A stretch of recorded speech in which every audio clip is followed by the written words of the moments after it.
Hey everybody, and thank you for joining us for the 99th week of the Free Assange Vigil. My name is Andrew Smith, and joining me tonight I have today three special co-hosts, Kendra Christian, Missy Winston, and special guest Niko House. And we do have Brittany Winner, sister of Reality Winner, with us, and we will get to her in just a moment. But before we do, I do want to run through the numbers with everybody real quick. We have 3,819 days since the illegal and arbitrary detention of Julian Assange started. We have 782 days since the WikiLeaks founder was trafficked from the Ecuadorian embassy after being sold to the US and UK for a $4.2 billion loan from the International Monetary Fund to the nation of Ecuador. We have 145 days since the January 6 ruling denying Julian Assange bail after ordering his release and no extradition on January 4th. We have 1,444 days of federal incarceration for whistleblower Reality Winner. We have 1,374 days of inhumane detention for the alleged Vault 7 whistleblower Joshua Schultz. 957 of those days have been spent under special administrative measures, which I do have a program planned on Tuesday to go over what SAMS is again with everybody.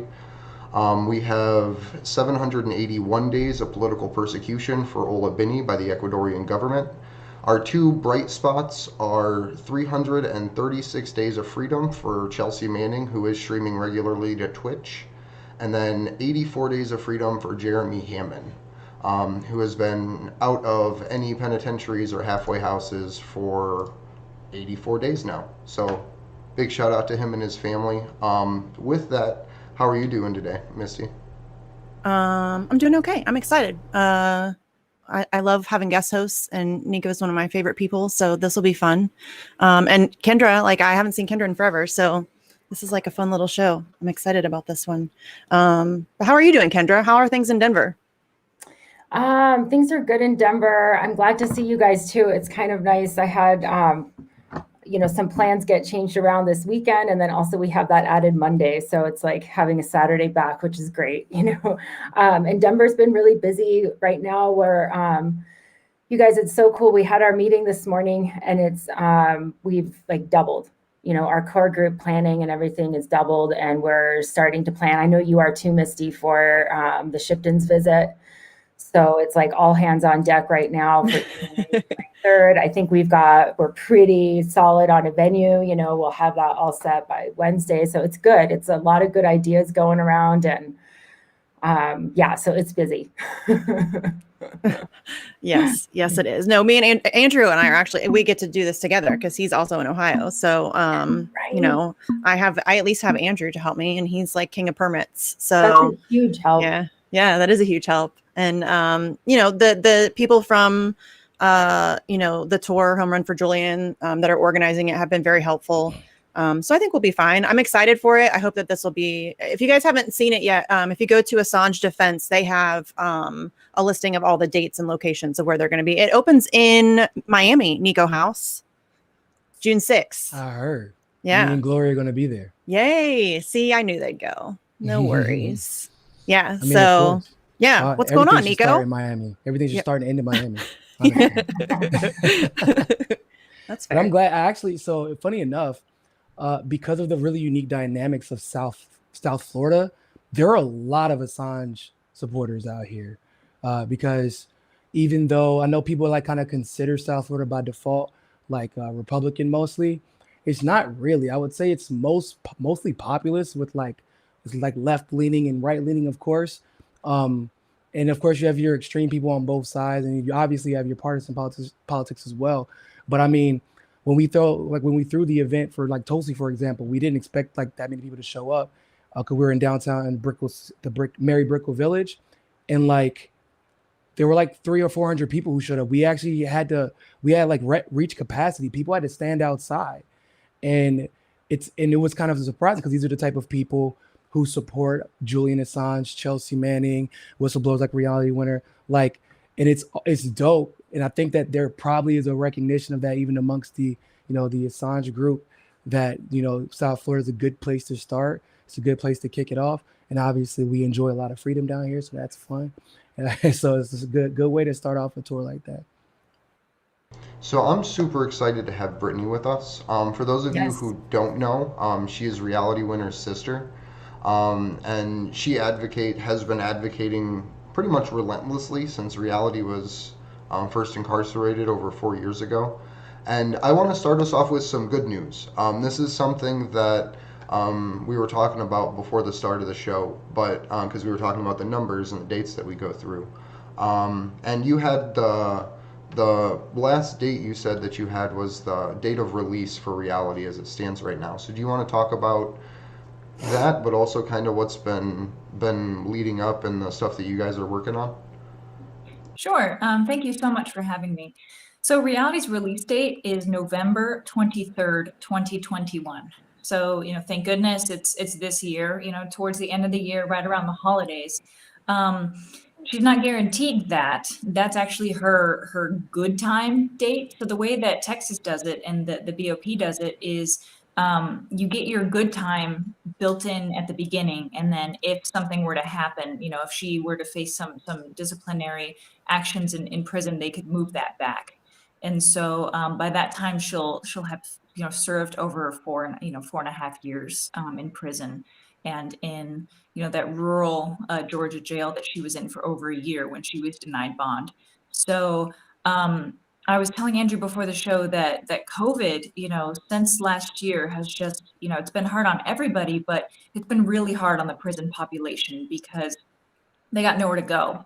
And Reality has told us, horror stories about guards, getting frustrated and retaliating against the inmates, retaliating against the powerless, and treating the inmates like the inmates are the source of infection when that's impossible because again they're not going anywhere. They're not the ones going maskless. They're not the ones going out and about in society. And so last year, many inmates tested positive for COVID, my sister included. As far as I know, she didn't suffer any major symptoms, any huge issues, but she did tell me that the loss of sense of smell is still plaguing her. And so even today, over almost a year later after she was infected with COVID, she still can't smell things right. So who knows if she had not been in prison, she probably could have protected herself and she would have been able to avoid being infected. But there was no chance for her and for other medically vulnerable inmates. So even though COVID in the greater United States has kind of died down and things are opening up, the BOP still uses COVID as an excuse to hamper the activities of the inmates. And so Reality is really not doing everything that she could potentially be doing if COVID hadn't happened. For example, she's not been able to restart correspondence college classes. The BOP and the guards are also messing with all the inmates' mail. So Reality can't receive any cards. We try to send photos. So I have a 6-month-old daughter. Reality hasn't received any photos of her because the prison just arbitrarily decides not to accept photos, on 1 week. Or at some point, we were fighting them because we weren't able to send her books all of a sudden because the BOP didn't recognize Amazon as a bookseller. I mean, that's the most ridiculous thing. They're using every single excuse. And so, things are just, they're bad. They've gotten a little bit better since last year, but they're still bad. And the fact that Reality has to serve another 4 or 5 months is just, it's awful. And we really want Joe Biden and the administration to hear our pleas for clemency for Reality. She's had her clemency petition in since last year, and we're still waiting. So as much as we tried to advocate and get the word out, we won't stop. We will keep asking for clemency. If she's released before she can get clemency, then we'll push for a pardon so that she doesn't have to go through for 3 years of supervised release and all of the issues of having a felony conviction on her record. And hopefully she'll get the right to vote again, because I think it's very ironic that she tried to protect all of our voting rights and tried to make democracy and our elections more secure, and then coming out of this, she's lost her right to vote as a felon. So we want to right this wrong, and we want to continue to petition and push for anybody who has any access to Joe Biden or his administration to please advocate on behalf of Reality Winner. Have you heard anything from the administration? Like, have you even gotten like a form letter response or any kind of anything? Because I mean, I always get like form letters or form emails or whatever when I contact them. But I mean, anything seriously from a Democrat? Have you heard anything? My mom got a form letter from the White House, and it wasn't even signed by anybody. Because we've been sending letters, we've been sending petitions online, and she finally got something back, and it was very much like, the Justice Department, blah blah blah, is looking into, but it was We hear very you. vague, exactly, very very nondescript, not mentioning reality at all, not mentioning anything. Unfortunately, we haven't really had very much success with getting Democratic senators, House members, or candidates at this point to really speak up for her. We've tried, we've worked on as much as we could, as far as people that we know, but politics is very crowded, and for some reason, people also don't really want to touch the issue of reality winner. Maybe because whistleblowing itself is a little bit controversial, depending on what it is. And a lot of people still really don't know about reality and the contents of the document she leaked, for example. And, she's not as much of a household name as other prominent whistleblowers. Yeah, and I do think you're right, though. I think whistleblowing is like kind of a taboo subject with politicians. We've experienced the same thing when we approach people to speak for Julian Assange. There's only, a little bit. I mean, there's only one. Well, really, I guess it's not fair to say one, but Tulsi for the longest time was the only one who was an elected official currently sitting in a Amash seat. and Massey also spoke up a Mhm. little bit after her, I feel like. Yeah, she was on her own for a long time, like sole person. So it is, and it's really depressing and disheartening that that's the situation in which we find ourselves, because the situation has gotten so bad in terms of free speech and press freedom, and there's attacks on it constantly. We now have anti-protest bills across the country. There's they're trying to make BDS illegal. I mean, it's just the constant barrage of attacks on really the First Amendment, and we can't even get so-called progressives to speak out on it. And then when one does, which was Alexandria Ocasio-Cortez, she gives a horrible answer. So, that's just really, it's really weird. I mean, I didn't, and if you would have told me, because I am a leftist, if you would have told me that Sarah Palin would come to like the defense of Julian Assange before Bernie Sanders, like 5 years ago, I would have been like, you're crazy. I would have laughed hysterically, but that's where we are. It's weird. It's this very bizarre. Like it's important. It's important to make that distinction of like, oh, now it's Sarah Palin, because it's now, because in 2010, 2011, until basically 2016, the Democrats were championing him. CNN and New York Times were saying he deserved a Pulitzer Prize. Others were saying he deserved a Nobel Peace Prize and all kinds of stuff. And all of a sudden, when they're like, oh, hold up, we thought you were on our team. Now it's, oh, you were being objective and altruistic. Oh, no, we can't have any of that stuff out here. Right. He got a standing ovation in a room full of Democrats at a TED Talk. Standing ovation. I remember. They loved him. It's almost like it's almost like if you go back and read the headlines about Julian Assange, it's like you're living in an alternate reality. That's what it feels like. It's kind of scary. But you see the same thing like with Chelsea Manning, because she got clemency, if I recall. Like she got clemency. I know she didn't get pardoned, but I know she got clemency. And when you look at just the Democrats' willingness to release her because of the attachment to Julian Assange from the very specific period of him exposing the Republicans, it's like it's night and day. It's night and day how they treated whistleblowers when they thought that they were partisan versus now when they realize whistleblowers can be dangerous to the entirety of the establishment rather than just one party, especially in the era of social media where like now, back then if somebody whistleblowed, you kind of like had to dig and be really willing to go and do the work to see what the whistle's blowing on outside of like the headlines that blow up. Now when things blow up, it's all over social media. Instantly. There are videos and then people cover it. And then people have very, very specific interests where they're covering the things about the whistleblowing that they found most interesting. So it blows up and then everybody gets exposed. So I think they just felt like they just had to put the nail in the coffin and they're like, we're going to shut all of this down. We don't care who does it anymore. Or even if it's, even if it's not really released or they're not breaking any laws or any real rules by releasing the info. Because what Chelsea Manning did Actually, according to UCMJ, if she found out that there were laws being broken and didn't report it, and they found out she knew, she could have been prosecuted under Uniform Code of Military Justice, and that's the predicament they put her in.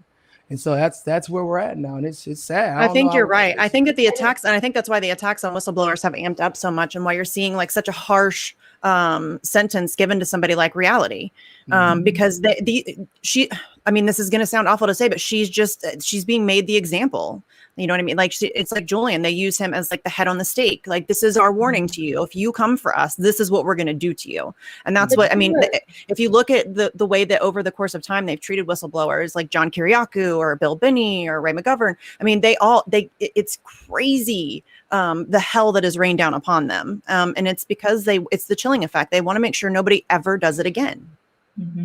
But in the case, I agree that if this was partisan, if the reason why Reality was imprisoned, so and treated so harshly was because of just the Republicans and just because of the Trump administration, his DOJ, well, then why hasn't Biden fixed it? That's kind of my question of okay, well, it's one thing to look at it and say, okay, well, Biden got it inaugurated in January. Reality's getting released in November. I guess he doesn't maybe feel like there's any urgency or feel like he needs to do anything. She'll just serve her sentence and then go away. But, newsflash, we're not going away, and we're still going to call on him to right this wrong because it's still wrong. And if he's committed to free and fair elections, if he's committed to the United States being honest with its citizens for once, especially about election interference, then he needs to let Reality go, and he needs to give her a pardon. And we need to fix this culture of repression and censorship, and we need to stop lying to people, lying to American people. I mean, we're paying for the research. We're paying for the FBI, the NSA to do this work, and then they're not giving us the information. They're not helping us make our elections more secure based on the intelligence that they have. It took Reality's leak for the states to even know that Russia had targeted their election systems. It's sad and it's disgusting, and she needs to be let go. She should be commended and given a medal, given a reward for her service, and instead they threw her in her cell. That's right. That's real quick, because I think that in the case of your sister, Brittany, it's such a severe punishment compared to what she did. Isn't it the longest? It's crazy to me. Prison sentence given to somebody like her. Like, I don't know what the freight, I don't know. I think that's what they said is like the longest prison sentence that's ever been handed down to I don't remember what the terminology was that they used, but yeah, it's crazy. And what's even more insane is that, I mean, just like in the case of like Julian Assange and Chelsea Manning, the war criminals, the literal war criminals that they exposed are like going on Ellen and writing books and buying huge estates on Martha's Vineyard. But Chelsea Manning gets tortured. And, Julian Assange is currently in a supermax prison with, terrorists and shit. Dude's a journalist, no history of violence. No. And he's an intellectual. It's just crazy the way that we have it so backwards that we allow, literal war criminals to walk around and we persecute truth tellers.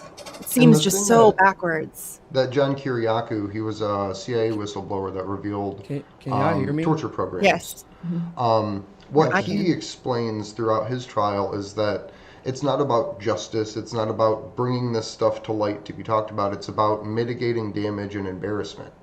And it goes because the intelligence community doesn't have sides. They just are an apparatus. So the people inside just work within it. And when someone steps out, even if it's to reveal information, regardless of what that information says, whether it's CIA torture programs, whether it's election integrity issues, whether it's what happened in Iraq and Afghanistan, they're all treated the same because they don't want people to think that there's a chink in that armor to begin with. Yeah, so I feel like it's important for us to also, Brittany, when your family's contacting the government and we want to talk about just maintaining some type of consistency, does anybody remember how they treated the whistleblower who released the transcripts for the Ukraine gate bullshit? And it was uplifted. Oh, Bernie yeah. Sanders Yeah. Eric Caramello Bar. If you There are remember now the way shirts Jason because Burr of that said that it. say protect whistleblowers. Like Yeah. that, not because it, like, that's it They took called that. him brave. Oh my God. And he actually did break a law, which is even crazier. Like that's what was Yeah. wild about it. He actually broke a law and like revealed a conversation, the transcripts from a conversation between two executive world leaders. Yeah. Like that is, and it was, Ugh. in, I mean, the conversation wasn't anything like crazy, but Joy like the fact that Reid two was world like leaders can't praising even him. worry, Yeah. huh? Joy Reid was praising him, and Rachel Maddow. Exactly. Like they're like, you know, And like and in my opinion, the implications of what that person did, basically, like I'm working within the government and I'm revealing conversations because I don't like this person. And so now executive leaders can't even have any type of negotiation between each other without the fear of something like that happening. And yet that person was praised while Reality Winner is in jail and can't have her name mentioned. So what's the difference here? right?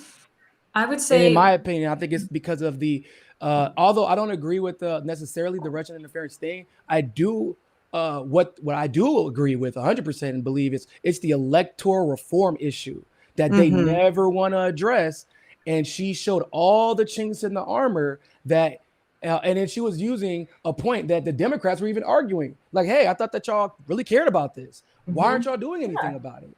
And that was a problem for them because when somebody on their side exposes them, and that's really kind of how it goes, unfortunately, for the left and neoliberal left as well. Like once you expose them from their side using their talking points and exposing their hypocrisy, you become public enemy number one. More than a Republican, more than a conservative, it's you because you are invested in that side and you've experienced that side and you see who they are, and you're like, look, y'all are in the wrong, and people are more likely to listen. And I feel like that's why she's getting punished in a way that's disproportionate from what would be expected.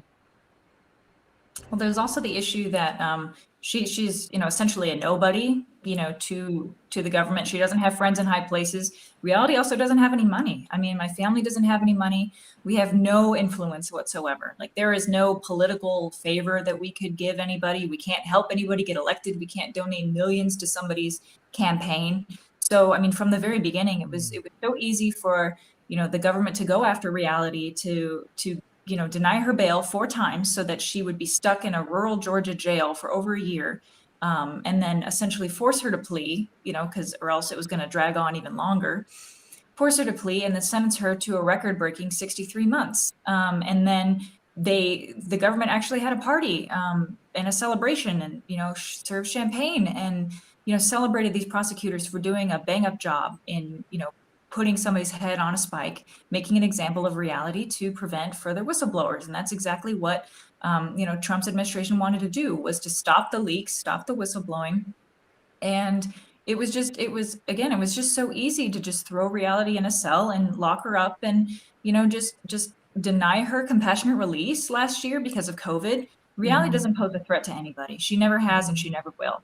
She's not a violent person. She has no criminal record. We thought for sure that she was going to be released last year because of compassionate release when she contracted COVID. The prison was, it's overcrowded as it is. They couldn't manage, the inmates, and Reality's compassionate release appeal wasn't really even heard by the judge. The judge just decided that the same judge that sentenced her ended up just not really consider it, not hearing it. So they don't actually have to give us an answer, and they didn't. Meanwhile, there's another inmate at FMC Carswell, where Reality is incarcerated, who was granted compassionate release. And this woman, though she's elderly, she actually murdered her husband with an axe. And so Reality speaks fondly about this lady. She's a nice old lady, apparently. But, Rita Glusman is an infamous, murderer. And she was released on compassionate release, whereas my sister, again, who has never hurt anybody, never would hurt anybody, can't catch a break because the government wanted her to serve every single day that they could make her serve, because they don't believe in mercy, and they don't believe in, letting good people out. So it's a travesty all around, and it's been a terrible experience, obviously for her and for us, and just trying to get traction, trying to get people to speak up about Reality and advocate for her. That's Yeah, and actually, as scary as it sounds, you could, short of the axe murdering nice old lady, that story is almost word for word what Julian has suffered through coronavirus, including Mm-hmm. the denial of bail applications at the whim of the same judge ruling over his case. They moved 64 COVID positive patients into his isolation unit, and then turned the heat off to that wing of He the has an cell. underlying lung Yep. condition. Yeah, so It's fine. it's Don't worry very about it. similar. The way that even as far away as the United Kingdom, that's supposed to be this great, wonderful human rights bastion, is treating inmates that have embarrassed the government the exact same way as the United States. I think that's At the whims of the United States. I think as well, though, like what you're running into with your sister is this has been happening for a while. It's just getting more and more extreme. And the thing about it is, like you said, is that the regular person's place to do the right thing when the government was, overstepping their power or not doing what they should be doing to take care of our rights, like clean water, or whatever the gamut is, that was our vehicle, the free press. That was our vehicle, and that's the thing with Assange is they take to completely wipe that out. We're already suffering the effects of not being in control of the propaganda and the mass media. Because when we want to say stuff, we're in these little atomized pockets, but when they want to get a message out, that's out. We're force-fed our reality. We have no choice over our reality. We're force-fed information and propaganda constantly, all the time, through like literally everything that surrounds us: magazine, book covers, TV shows, movies. I have a billboard campaign, but the billboards you see driving along the highway, it's all propaganda, and we don't have any control over that. We are systematically being stripped even further down away from that. We have like 5 or 6 companies that own 90% of our media. What should terrify everybody? And it doesn't matter to me where you stand on COVID or where you stand on like the Hunter Biden laptop story or whatever.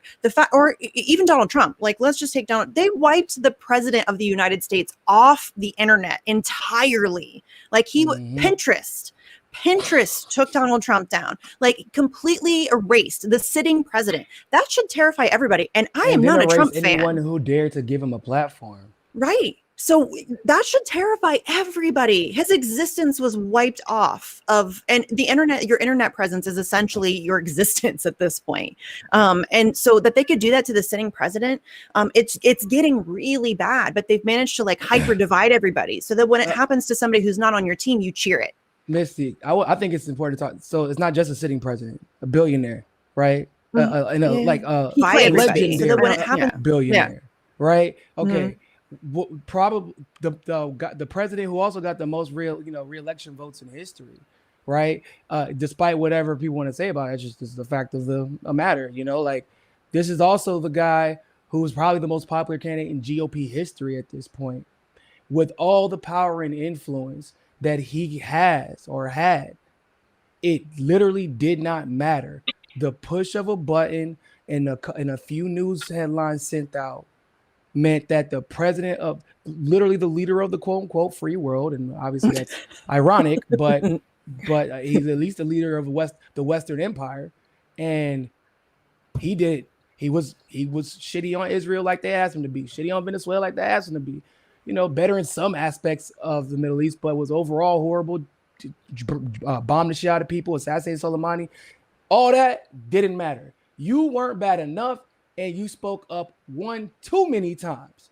And they, once again, made an example out of Trump, just like they're trying to make an example out of these people who whistleblow, people like Assange and others who participate in free journalism and the freedom of the press. Like, it's scary. It really is. Like, so they're saying basically, we're telling you, it doesn't matter how much influence you think you have. We'll off you. We'll take you out of the game.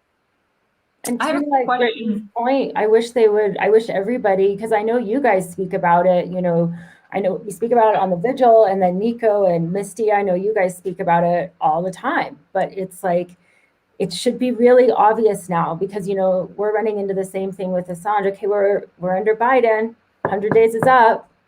Oh, wow. How surprising. just like all the Democrats elected before, they're lockstep on the same ball. It doesn't matter who is president. I Yeah. don't know how many times we can say that. It doesn't matter who is president. It's the same agenda. It's the same. All you're doing is changing the face. That it can be accelerated because Lord, baby Jesus. Right. Yeah. Biden is like fucking got his foot on the gas right now. He does.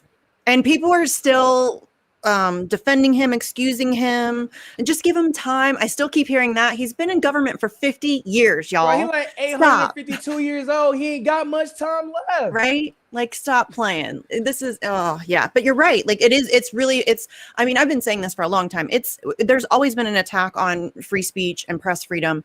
You're always going to have that when you have a power structure such as we do. Powerful people don't want their shit exposed. I mean, that's just the nature of the beast. So there's always been attacks, but it has been ramped up dramatically over the past 10 or 15 years. I mean, Obama really, I think, put his foot, like that's where it really kicked off. I mean, he prosecuted more whistleblowers than all other presidents combined. I mean, dude went off. I mean, he had James Risen investigated and he was going to, send him to prison. And I mean, that's when it really kicked off. And the reason why they got away with that is because he's charismatic and he has a nice smile and he's kind of funny. And he has a decent singing voice. And so people, pretty goddamn funny. It's so irritating. I hate that shit. He is fun, charming. He really is. And listen, it's scary. He just is. He's a psychopath, but he is. But he is. I mean, I forget I hate him when he start talking sometimes. Like if he's not talking about politics. No, I always remember I hate him. The sight of him makes me. I remember 15 seconds later physically uncomfortable. Like, I'm like, oh, that's funny. I'm like, no, fuck you. I hate you. What you talking about? Yeah. Right. Wait. Like if we're this deep in and we see him like how we see him, and it's like, damn, that's still kind of funny. Like imagine the rest of the world who's just casually paying attention. Right. Yeah. And that's what's scary. I mean, that's what's scary is that they were able to use him so effectively to completely, they're systematically destroying the First Amendment in broad daylight. And I can't get anybody to care. And in fact, people are cheering it on. People who claim to be left are cheering it on, like, calling for more of it. It's really insane. And so when you see something that's happening or what's happening to somebody like Reality, and then you can't even get people to talk about it or to speak out for whistleblowers. And it's like a constant battle against the propaganda that's trying to dehumanize that person and make them I don't know how bad it's been for Reality, but usually what they do is try to assassinate your character. Like with Julian, it's been intense. It's been like a decade-long smear campaign that has turned him into like a caricature of a comic book villain. They have tried their very best to make him just untenable. And so I think that that's like a really strategic thing that they do. And they're very effective at it because, again, they control all avenues of information. Yeah, I would encourage you to take a look at Reality's Wikipedia page because basically there were statements by the prosecutor during her trial talking about Reality's private journals and private writings, and it essentially paints her as a Taliban sympathizer and as a wow. terrorist. Yeah, I know, which is absolutely just insane. But that's the only thing that is on there. And I actually I changed. I went about 2 years ago and edited her Wikipedia page to add what she was interested in, kind of under the personal life heading, and kind of how she grew up. Stories about basically in brief about why Reality was interested in the Middle East following 9/11. It has to do with like our father and everything. And that all got taken down. And it turns out that I'm not a reliable source for Wikipedia. And so my own personal, so I haven't really figured out how I'm going to fix that. They literally took it all down. They're like, you're biased. You don't have a source, blah, blah, blah. So I'm like, all right. Well, of course you're biased. She's your sister, but you're also, I would think that would make you a reliable source on your sister. Right. Yeah. That's usually we call that a primary source. Yeah. Right. I mean, Jimmy Dore has spoken about this too, though, because people will edit his Wikipedia page to add all kinds of terrible things, and then when he goes to try to add like some of the stuff, like his Comedy Central special or whatever, they delete it and tell him that he can't edit his own Wikipedia page. And I'm like, but it's his. What? Like, it doesn't make any sense. Wikipedia is a hot mess of a disaster. It's so bad. But yeah, that's what they do. They try to dehumanize you. It makes it so much easier to manufacture consent for the treatment that Reality is seeing right now. If people don't care about her and they don't see her as a human and they see her as like a troublemaker or traitor or a whatever, then nobody cares and they can just do what they're doing and get away with it and it's fine. Also, nobody has heard from Reality, and that's purposeful. She's not allowed to speak to journalists. Everybody else that I know of, Charles Manson, for example, spoke to journalists all the time when he was in prison, for life. But for whatever reason, Reality Winner can't speak to journalists, and so that's why you've never seen interviews, you've never read anything, you've never heard her voice. Probably there's like very few instances where she was actually allowed to speak from her prison cell. And then, if that wasn't bad enough, she has very restrictive terms on her plea release. I mean, it makes sense that she's barred from talking about classified subject areas, but Reality also can't make any money from like talking about her case, talking about her life, talking about herself or anything, or working with anything. So any book deals, Reality can't write a book. Reality can't take honoraria for speeches, and that extends to her family as well. So, like for example, I was approached recently to write an article, which I'm glad to do. I love getting the word out about Reality, but I can't take any money for it. I can't actually accept any actual commission for that under Reality's plea agreement, and that actually applies to both living and future members of Reality's family. And so it's insane. Yeah, it's like it's so restrictive. And it's something that, Reality is going to have this dark cloud, for the rest of her life. Like if the government thinks that she has done something or said something that she shouldn't have said, she'll never actually be free until she gets a pardon, because they'll want to put her right back in prison. That's what they do to Chelsea. That's what they do to Chelsea. And it's gross. And she didn't have to say anything. She literally didn't do anything. She didn't do anything. They just wanted her to roll over on Julian. And so they're like, well, let's go get her. We'll torture her some more and we'll see how that goes. And they still couldn't get her to roll over. No, I mean, Chelsea Manning has to be one of the and I don't mean to like deify her or make her a hero or anything, because I don't like heroes. I think that's always a weird thing for me. But if I had a hero, it'd probably be Chelsea Manning, because she has been relentlessly attacked and gone through so much. And I mean, I know that she's struggled for sure, but she has maintained her integrity. It would be easy. Yeah, she hasn't backed down at all. And it would be easy to be like, I'm done. I can't do this anymore. It's too much. And to roll over on Julian Assange. That would have been so easy for her to do. And she refused. And that's incredible to me. But like they did with the fines for her court fines, which to everybody that ever donated to that, I was like live tweeting that experience because it was one of the coolest things I've ever seen. Within like 36 hours, we had paid off her fines. And that's the way it should be. That's the way we should support all of our truth tellers, all of our whistleblowers. That's the kind of support that John Kiriakou should see, and that Julian Assange should see, and that Reality Winner should see. Like we should be, as a society, stepping up and having those people's backs, because they're gonna, the government, the elite, the whatever you want to call them, the predator class will always come for them. But if we all stand with them and take some of the pressure off so that it's not just on the one person, it would be so much easier. I think we'd have so many more whistleblowers, which we desperately need. Yes. Can I say one more thing? I have to hop off here, but I wanted to say one more thing. First of all, Brittany, I'm sending positive vibes to you and your family, and Reality, because this is once again, I feel like we're seeing this happen all too often. But what you said earlier about the fact that Reality isn't a quote unquote household name amongst whistleblowers as of right now, is once again, like that's a huge problem. And I do believe, like you said, it has to do with the nuances of what those documents contain and how people choose to cover whistleblowing. A lot of people will only cover it if they get like a sensationalist clickbait type of attention from it. And that's not what whistleblowing is for. That's not what these people make these sacrifices for. And that integrity should be rewarded and uplifted, and not silenced and ignored.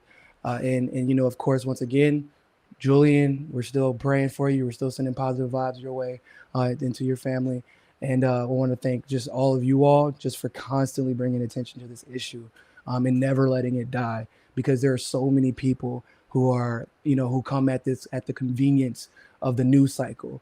And you all, once again, just do this shit every single week, plan these events, as often as humanly possible, and have really taken the lead on this issue in a way that we haven't seen anyone do it. And so, it's a pleasure to know you guys and work with you all and be on this vigil. Yeah, you're fams, Niko. You're going to make me blush and shit.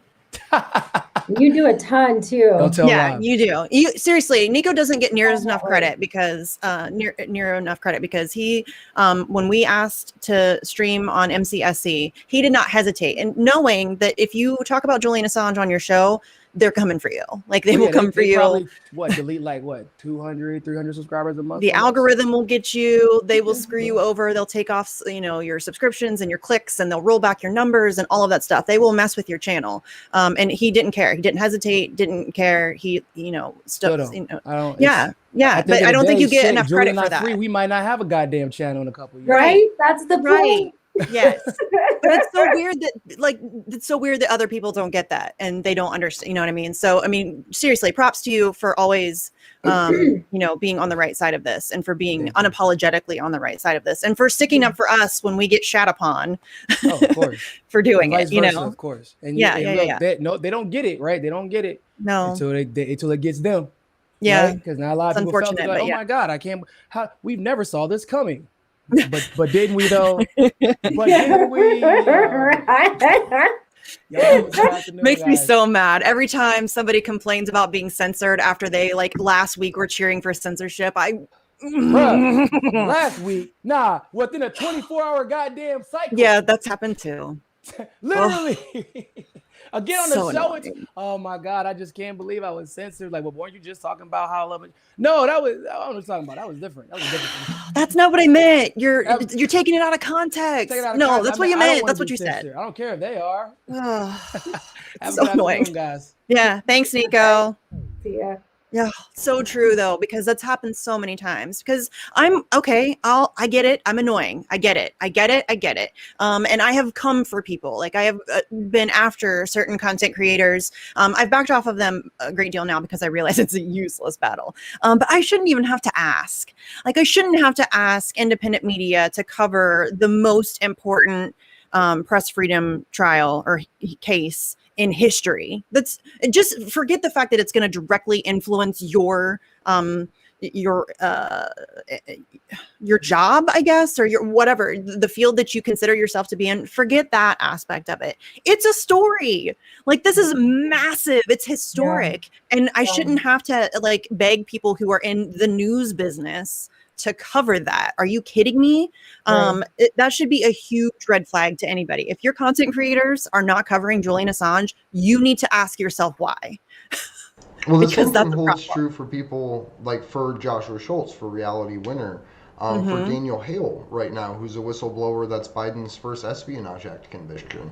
There's as a society, we've lost so much focus on the things that impact all of us and play these little team games. So I'm just grateful for everyone that turns out to any protest at this point and does anything to try to engage to make the world better. And I'm grateful that you're willing to come on and talk with us, Brittany. And the fact that you are still relentlessly and tirelessly fighting for your sister, even though most people would think, oh, there was a change in administration, it's just going to happen naturally.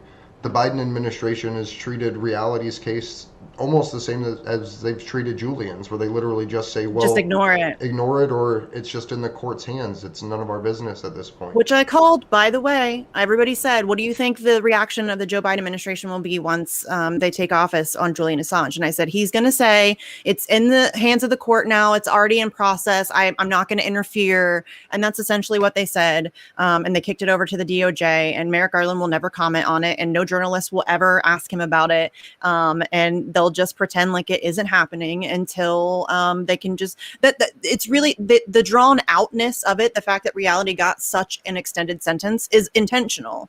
They want to drag it out as long as possible. I mean, Julian himself leaked that information years ago, where they said that they were game planning on how to deal with Julian Assange, and one of the ways that they came up with was, well, we'll just tie him up in court stuff for 25 years. And so one of the things I forgot to mention this when you were talking earlier, you Brittany were mentioning how they threw a party when they got Reality put in jail. There was this UK guy, some weird person from their equivalent of the Department of Justice, released his diary, And it turns out they did the same thing in his situation too. So like Mhm. this is globally horrifying. They had literally what they called He like bought everybody yeah, ties. like Project Pelican. They had like little Yeah, pelican ties that they they got all little wore. ties that he handed them out, and they were all excited, and they like got to drink, like have a big. Yeah, it's gross. Way to go, guys! You just destroyed the like press freedom. Good job. So I You know know what I you don't mean? have too much time left with us, Brittany. So if you could give people some final thoughts and stuff, because And maybe how we can help. yes, If there's any, like, if you guys have a legal donation fund, or if you have like any like actions people can take, we're big on calls to action. So any of that stuff that you can offer is things that maybe somebody watching could do to help reality. Yeah, throw that in there too. Yeah, absolutely. Thank you so much for the opportunity. So I'd like to ask everybody listening today to go to standwithreality.org. That's standwithreality.org and sign the petition. So the petition is for the Biden administration to grant reality clemency. And so right now we have over 35,000 signatures. And we're hoping that once we reach, 50,000, maybe we can go even higher. Hopefully we'll get some attention to this issue. And the more people that know about reality, the more people that post and tweet about reality, the more attention we get and the more pressure. One thing that we're also really focusing on right now is to get international pressure as well. So that was, I've been told that was instrumental in getting Chelsea Manning clemency, was that the international community looked at her case and said that it was wrong. And so, the president did something about it. And so we're hoping that our friends in Europe and beyond will help us and will also contact their government and will put pressure on President Biden and his administration to free Reality Winner. So we want clemency for reality. If you could tweet with the hashtag clemency, the number 4, and then reality. Also, make sure to follow myself on Twitter. I'm at Winner Brittany, and please follow my mother at BJ Winner Davis. We post a lot about what's going on with reality.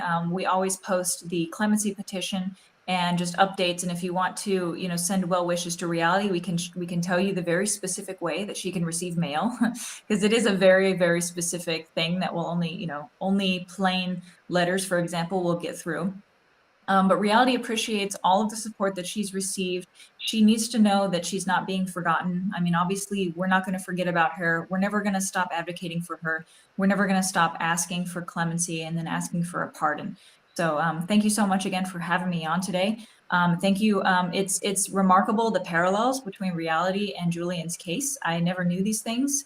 I just basically know the basics, but it's so wrong that both the United States and the UK government can essentially silence people, throw them in a cell, and expect, I guess, the world to forget about them. But it's up to you and me to make sure that nobody forgets about them, and that justice is served, and that we do preserve our First Amendment rights and our freedom to speak and say whatever we want.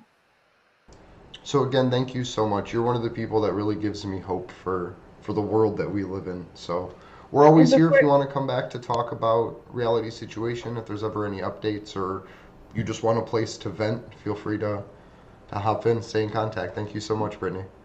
well, Absolutely. Thank I you so want to much. say thank you for sure too, Brittany, just because like this is the first time I've gotten to, talk with you. And I just even as we were talking here, that's like, that's such a big thing. That's your sister. And I just really appreciate you coming on and doing all of that work, because I'm sure it's a really, just everything's probably like right here. And that's got to be really difficult. And just please pass on the message, and we will too with the writing and everything. We'll put that out on our Denver Assange account as well, and go on the website and look at that even with the rallies more too, and just bring more focus with that, because I do think it's important that we start including everybody, like you said, whose stories are similar, and bring that together. So thank you for sharing all of that today and for coming on. It was just great to get to know you more, and free reality. Absolutely. Thank you all so much. It's been fun.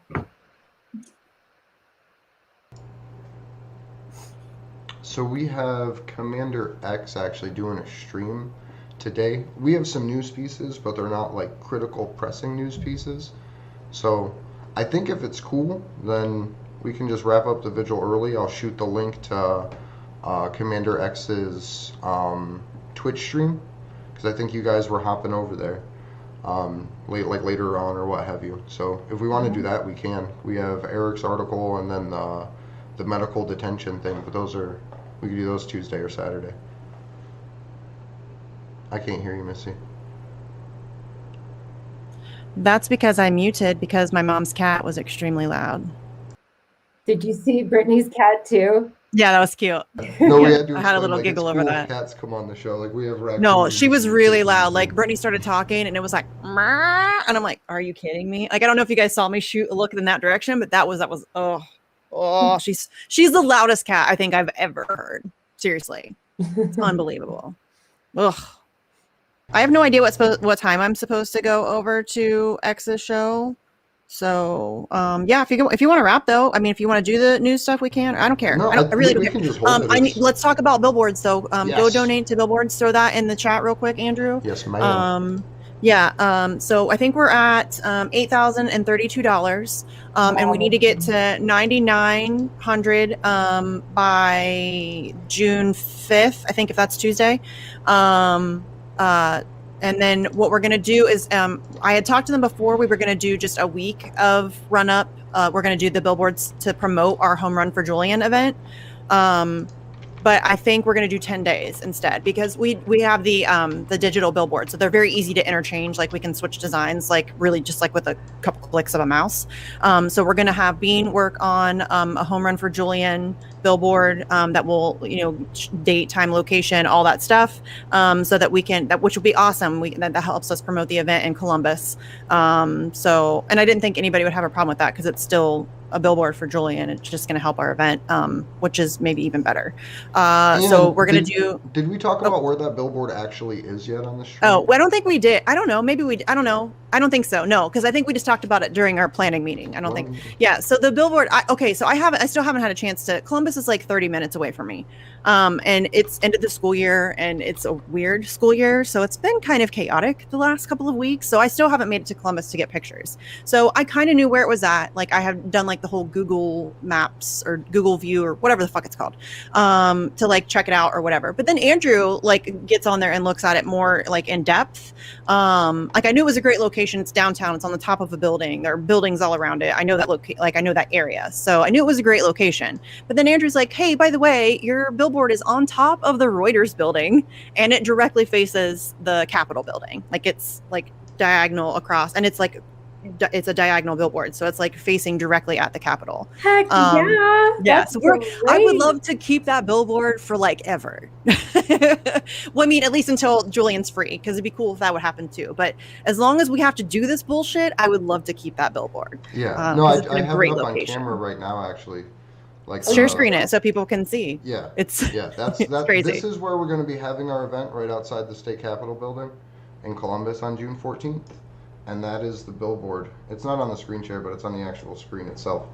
It doesn't have our picture, obviously, because this is Google Earth, but that's literally overlooking the State Capitol. Yeah, if you go to YouTube. This building right here houses Reuters and I believe the CNN affiliate for the Columbus area.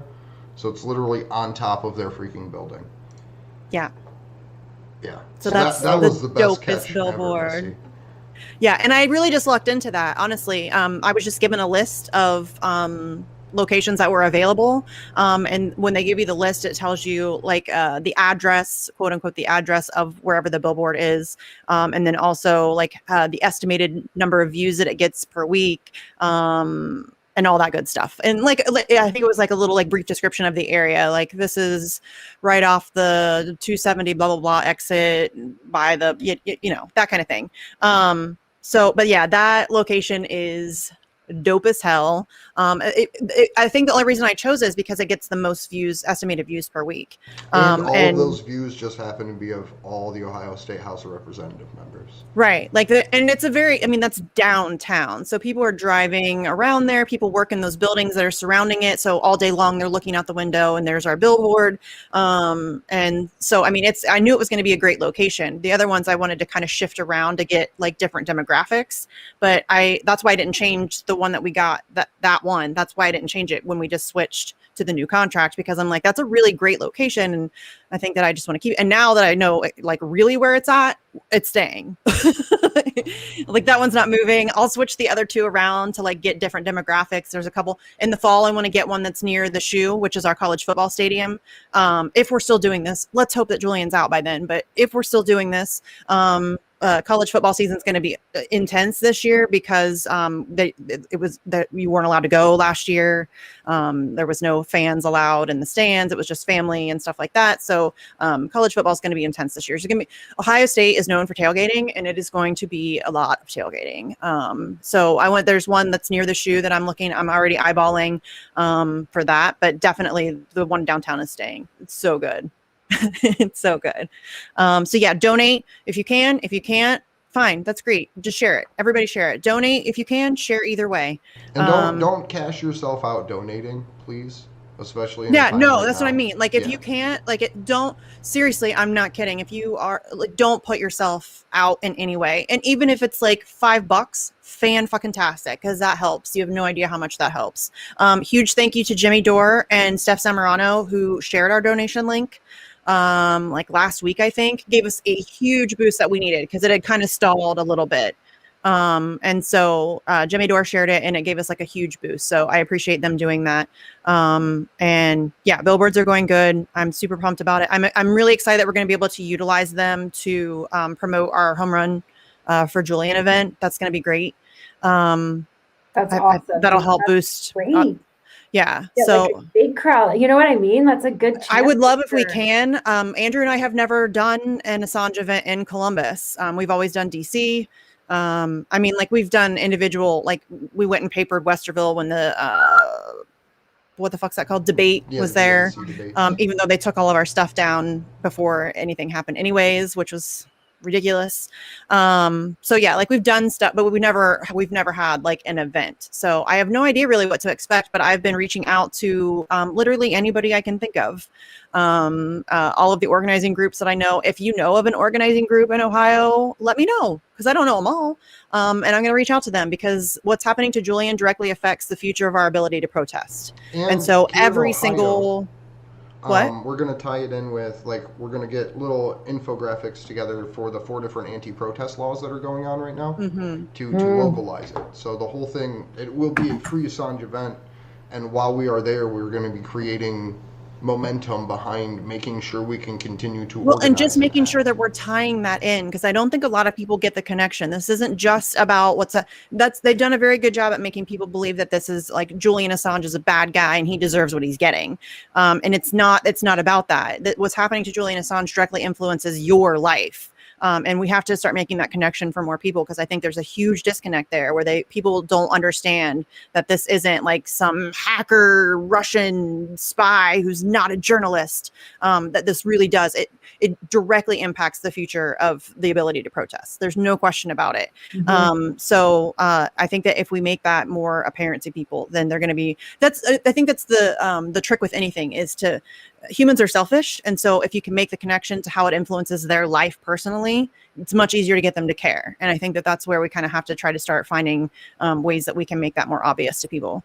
I think just tying it into the protest laws and showing everybody like, look, this is what's being taken from you. And, standing for Julian is a way that you can help prevent it. I think that will be very helpful. But yeah, I'm going to reach out to like every organizing group that I know and try to get them to participate or help if they can, help us paper locations or whatever. Yeah. And I'm going to start reaching out. We're going to start reaching out to Ohio politicians, elected officials. So I'm going to be annoying. That's what I do. I'm going to be very annoying to people. Nina Turner, I'm coming for you, girl. I'm coming. So someone has called Nina Turner every day since like I'm coming. Like, there's no excuse for her to not be there. There's no excuse. Like, people are going to say, oh, but she's running for office. Yeah, that's exactly why she should be there. That's exactly why she should be there. You have to be there. Like, if you're going to pretend to care about democracy and our freedoms and all this other bullshit that you pretend to care about, then this is something you need to be at. There's no way around it. There's no way around it. I tried reaching out to Paula Jean Swearingen last night, but my phone number's blocked. So not only am I blocked on Twitter, We're also If blocked. anybody on wants to hit Twitter up Paula too. Jean, she's in West Virginia. It's not far from Columbus. I'm blocked. Thomas Massey, if you're down in Kentucky, come up. Anybody. Yeah. Like anybody. Like if you are, this is. I shouldn't even have to ask politicians to be showing up to this thing. I shouldn't have to beg Nina Turner to come and defend press freedom. That shouldn't have to be a thing that I have to do. And I'm done like pretending that that's normal and that, or that it should be considered normal or that it's okay, it's acceptable. No, I'm done with that. Like these people all, World Press Freedom Day comes around and they're all like, yeah, press freedom is the foundation of democracy and we have to protect our blah, blah, blah, blah. I'm over it. Like if you, then okay, show up. Show up. I'm tired of the platitudes. It's time to show up. Cool. We ready to wrap? I'm Misty Winston. You can find me on Twitter at Sarcasm Stardust. I have another show called Facts on the Ground with Jesse Zerwell. We just released a shit ton of stuff because I do my thing that I do where I, mass ass people. But we just had Eleanor Goldfield on to talk about her new album. I highly recommend checking it out at Art Killing Apathy, I think that's right. So yeah, that was a great interview. If you guys want to check that out, I enjoy interviewing musicians. It's my favorite thing because I love music. And then also on Wednesdays at 7 Eastern, I have Bitch with Comrade Misty. This week, I think I have the host of the Radical Democracy Show. I think I'm saying that right. I'm so bad at names, you guys. So I'm really excited. It's the first time we're ever going to do anything together. So I'm pumped. And the week after that, I think I have Steve Cox. And that's seriously just like a 2-hour therapy session. Essentially, it's just me and somebody else bitching about shit that pisses us off. And it's fun. And I get to rant a lot. And honestly, I don't care if anybody watches it at all because it's just fun. And then other than that, just billboards, make sure you share and donate and all that good stuff. And if you're anywhere near the Columbus, Ohio area and you would like to help us plan or organize our event, let me know. And if you can help us, hand out flyers or hang stuff up or whatever, just let me know because we need all the help that we can get, obviously. It would be great if we can make this a really kick-ass event. And certainly you should come if you're anywhere near the area, June 14th. Other than that, I think that's all I have. And I am Kendra Christian. And if you want to follow our Denver group, Denver Action to Free Assange, we're at DNB Free JA on Twitter. And we also have a Facebook page, Denver Action to Free Assange as well. And today in our meeting, someone got us a Reddit. So I've got to get that information. We've got a lot. Our meeting today doubled, which is great. So Denver's growing. We have just more, what it is, it's just more and more people, the message is getting out to them, and I appreciate everybody hammering that home, 2 people on here, especially. I'm glad to see you guys. Andrew, I still can't believe that you got on Tucker. I think that's freaking awesome. And like, and Misty too. We've got a few people in our group, totally. It's just exciting stuff happening. Please support us. It really means a lot to us, like small groups like us, when like Misty and Andrew and Action for Assange help us out with everything we do. Please support us with our events. Our group sees that stuff. It's nice. We appreciate any help to get the word out when we're doing something. So that's it. My name is Andrew Smith. You can follow me on Twitter at Andrew Zigman. You can follow us and all of our work at action_4 Assange on Twitter. We will be putting up a website post probably tomorrow with the date and location and all of that for the Columbus event. But we're also probably going to be looking at a January 3rd or 4th event in DC because that is Julian's birthday / 4th of July.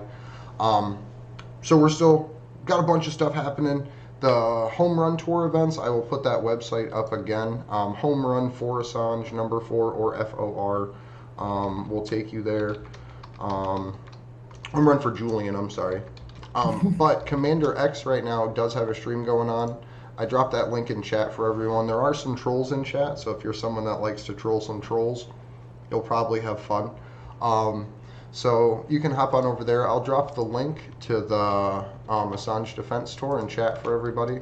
But thank you so much, and big thank you to Niko and Brittany for joining us. I love having both of them on, and so that was just super, super cool to get both of them cross-talking together. But with that, thank you, everybody.